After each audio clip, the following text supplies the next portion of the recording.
Assalamualaikum warahmatullahi wabarakatuh. Perkenalkan, nama saya Muhammad Salim Zain dari Departemen Teknik Metalurgi dan Material Angkatan 2024 dan akan menjawab terkait tugas pendahuluan dari praktikum metalografi dengan kode soal J9. Oke, kita langsung masuk ke pertanyaan utama, di mana bagaimana ya pengaruh diameter kritis dari baja dalam metode Grossman untuk hasil terhadap hardenability dari baja itu sendiri. Nah, sebelum kita masuk ke pengaruhnya, kita juga harus paham terlebih dahulu konsep dasar di mana ada dua konsep dasar di metode Grossman, yaitu DI dan juga DC. Di mana DI adalah ideal critical diameter terkait dengan diameter maksimum dari batang baja yang masih bisa dikeraskan sampai ke intinya.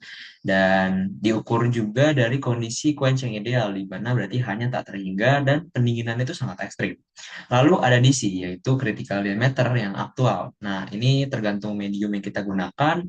Eh, kan medium quench itu berbeda-beda, maka nilai DC juga bisa berbeda-beda. Seperti yang bisa kita lihat di tabel di bawah ini. Di mana perbandingan yang pertama itu ada air dengan agitasi yang kuat, di mana faktor hanya itu di sekitar angka 5. Dan yang kedua ada air diam, yang biasa dijadikan referensi standar dengan nilai faktor H sekitaran 1 dan juga oli itu di sekitar 0,3 sampai 0,5 dan biasa digunakan dalam konteks industri dan juga ada yang paling kecil yaitu udara di sekitar 0,02 faktor H-nya.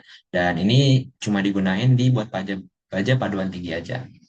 Lalu kita ke pembahasan intinya, yaitu hubungan simpel dari semakin besar nilai DI, maka semakin besar juga tinggi hardenability-nya, di mana baja dengan DI di bawah 25 mm itu hardenability-nya tergolong rendah dan tipikalnya baja karbon yang polos, dan ada DI dengan antara 25 sampai 75 mm tergolong sedang, dan ada yang di atas 75 mm hardenability-nya yang tergolong sebagai hardenability tinggi dan kategori sebagai baja paduan.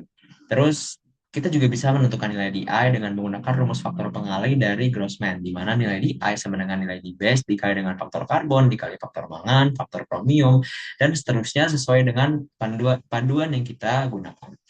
Dan yang perlu dicatat, setiap paduan punya fungsi yang beda-beda, seperti molybdenum itu efektif banget buat mencegah terbentuknya medan prematur, mangan dan kromium buat menaikkan nilai DI, dan karbon yang menentukan nilai D base awal. Dan ada juga kondisi-kondisi kritis yang perlu kita perhatikan, di mana ketika nilai DI lebih kecil dari DC, inti baja berarti sangat keras dan penuh dengan 100% martensite. Nah, ini adalah kondisi yang paling optimal. Dan yang kedua, ada kondisi di mana nilai DI sama dengan nilai DC, berarti itu kan tepat di batasnya ya. Berarti martensite-nya itu sekitar 50%. Dan yang terakhir, nilai DI yang lebih besar dengan nilai DC, maka intinya itu dia itu gagal dan tidak keras bisa dibilang dan tidak terbentuk bayonet dan perlet, bukan martensite. Dan sebagai kesimpulan, kita akan membahas yaitu DI adalah faktor atau indikator kuantitatif dari hardenability, dan pengerasan yang lebih dalam untuk baja membuatnya cocok untuk komponen-komponen yang penampangnya itu tebal.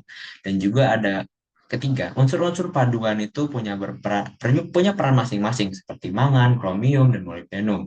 Dan juga medium quench yang kita pakai atau kita pilih itu berkaitan langsung dengan nilai DC-nya, seperti air yang lebih baik dari oli dan lain-lainnya. Dan metode Grossman ini juga punya keterbatasan di mana dia nggak cocok untuk komponen-komponen yang punya bentuk kompleks. Sehingga kita bisa pakai metode lain seperti Jomini and Quench dan lain sebagainya. Oke, kita lanjut ke surface hardening, di mana kita akan membahas terkait dengan 5 metode, yaitu ada carburizing, carbon nitriding, nitrocarburizing, nitriding, dan buriding. Dan lanjut, kita akan bahas satu-satu, di mana yang pertama ada carburizing. Nah, sesuai namanya, berarti atom karbon yang berdifusi ke permukaan baja pada suhu austenit, yaitu sekitar 850 sampai 950 derajat Celcius. Dan medianya itu sekitar bisa dipakai gas, cair, atau padat. Dan biasanya material dasar itu baja karbon rendah dengan kadar awal sekitar di bawah 0,2%. Lalu ada carbon nitriding, yaitu karbon dan nitrogen masuk berbarengan dari si atmosfer gas pada suhu sekitar 700 sampai 900 derajat Celcius. Lalu akan di quenching. Lalu ada nitrocarburizing, di mana di sini terjadi difusi dari nitrogen dan karbon, tapi dalam fase ferret, di mana suhunya lebih rendah, yaitu di bawah 590 derajat Celcius. Jadi kita tidak perlukan quenching lagi. Dan juga ada nitriding, yaitu hanya atom nitrogennya aja yang berdifusi.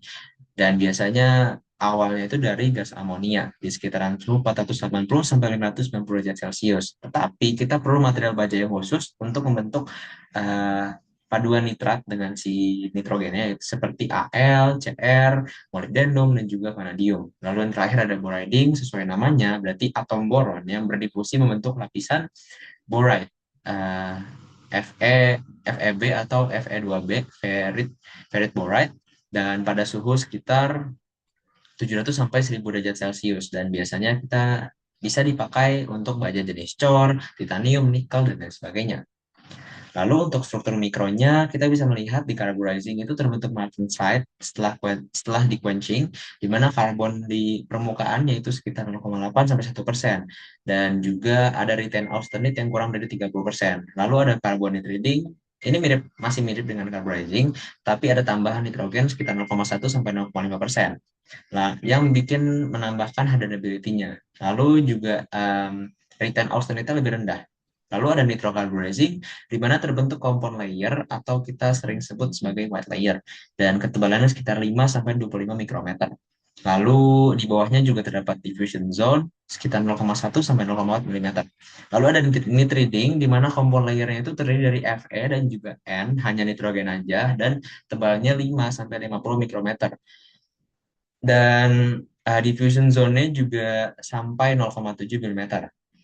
Dan yang terakhir ada lapisan boride yang paling tebal dan yang paling keras, di mana ketebalannya sekitar 25 sampai dengan 250 mikrometer. Dan di interface-nya juga kita bisa melihat struktur menyerupai sawtooth atau gerigi yang antara di batas case dan juga si intinya.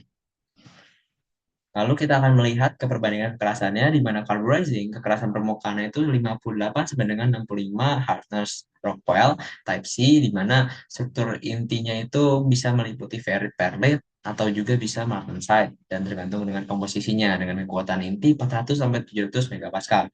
Lalu ada carbonate reading dengan kekerasan permukaan itu masih mirip-mirip dengan 58 sampai 65, dan hardenability-nya tapi sedikit agak lebih tinggi.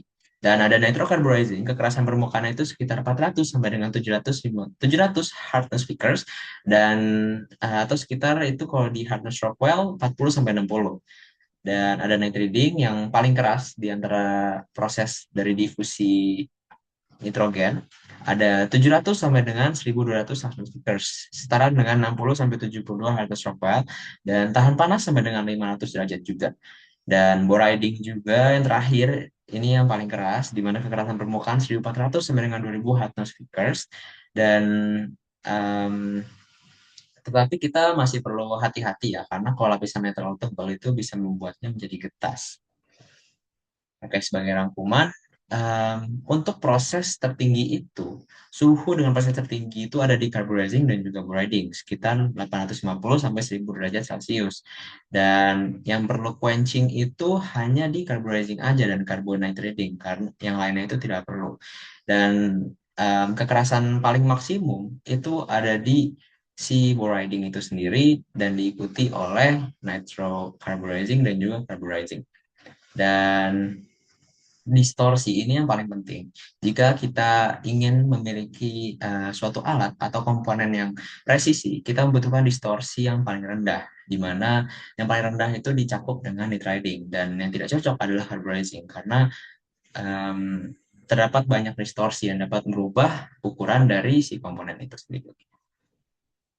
Dan berikut adalah referensi yang saya pakai dari modul praktikum 2006, buku Krauss, dan ASTM, lalu buku Davis, Callister, dan ASTM A255 untuk uji hardenability.